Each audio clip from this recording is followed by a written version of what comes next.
Hey, this new guy, right? It's really cool. I just wanted to do this out of nowhere.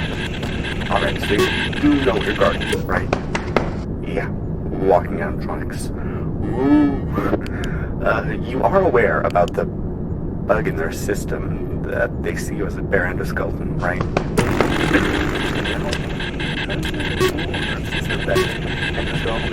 Around space and rooms for satisfaction, they'll try to stuff you inside an empty suit. But don't worry, the place is really small and they should be really easy to track. You may notice those two dark halls and those two bright buttons. Yeah, when you see one of the animatronics trying to get into your office, press the orange button of the door they're trying to get in as fast as possible. This will trigger an electric shock that will fry their circuit, causing them to do a system restart or something. If you're worried that they'll just be more eager to get inside your office, then don't press the button. They'll just get inside and kill you anyways. See?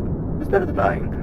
Also, these electric shocks take a really long time to cool down for some reason. So in the events that you see them roaming around in your camera, you just zap them right there.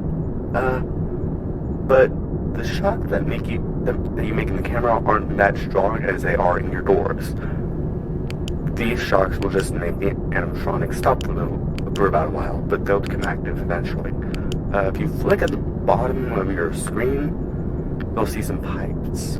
These pipes will frequently leak, and you can't trigger shock in the cameras. It's a safety procedure that the security system does. I think that's because it makes a reaction and will cause the shock to reach you. Now, to think that it's not that bad at all. Click on a leaking pipe to fix it, by the way. I think you got this under control. Just remember to watch the camera from time to time, and you should be safe. Alright, talk to you later, man.